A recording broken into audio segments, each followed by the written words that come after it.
All right, this tutorial is solving systems of equations by elimination by using multiplication.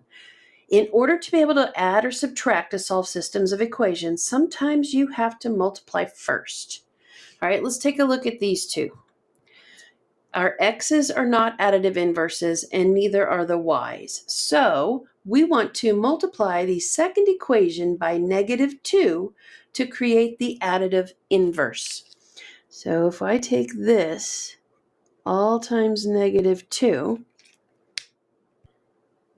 you end up with this.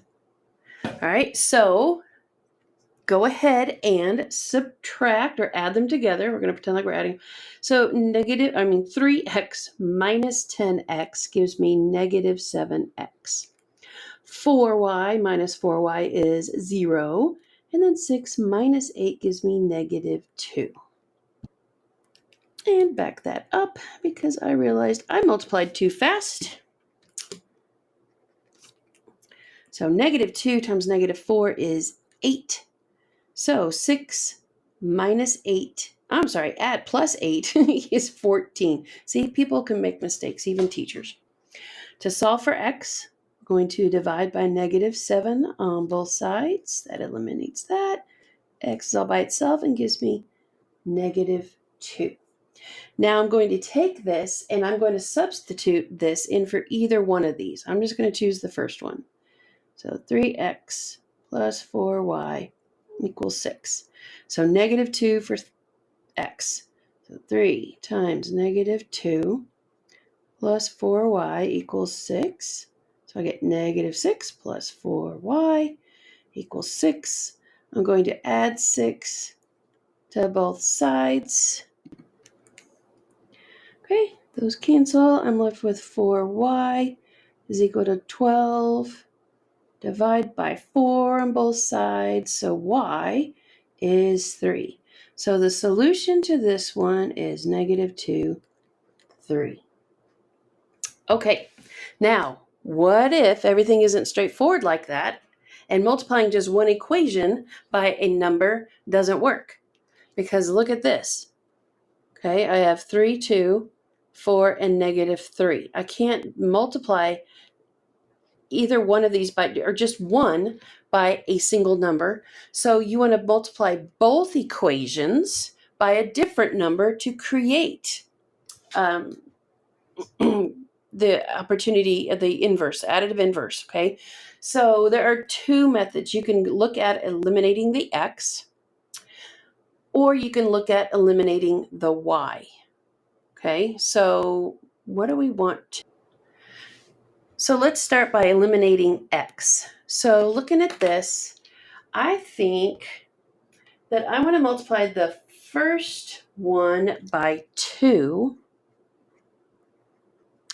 And that second one, in order to create additive inverses, multiply it by -3.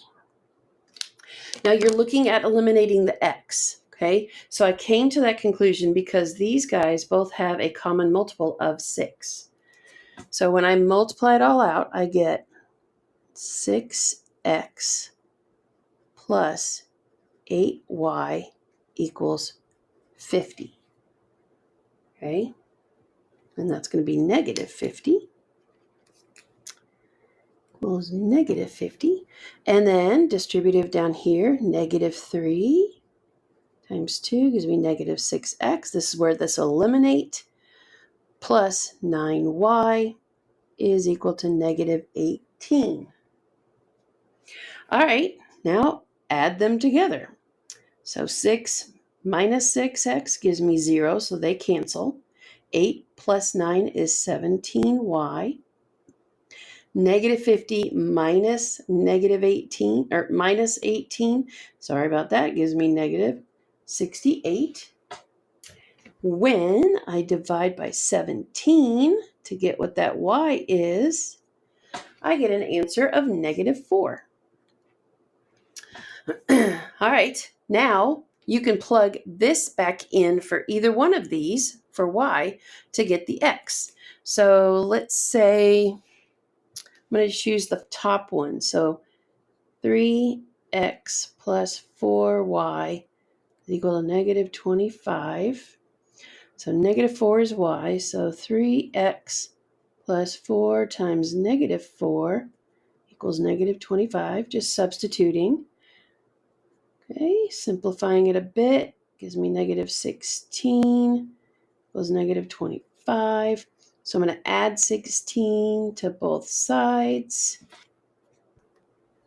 Okay, so I get 3x equals negative 9. Divide.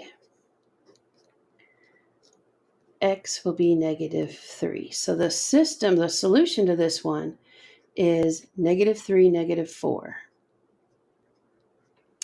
All right, now you could do the exact same thing, but try to eliminate the y. Okay, if you're going to eliminate the y, you would want to multiply this top one by 3, multiply this one by 4, so that you get 12 and negative 12. Okay, I hope this helps.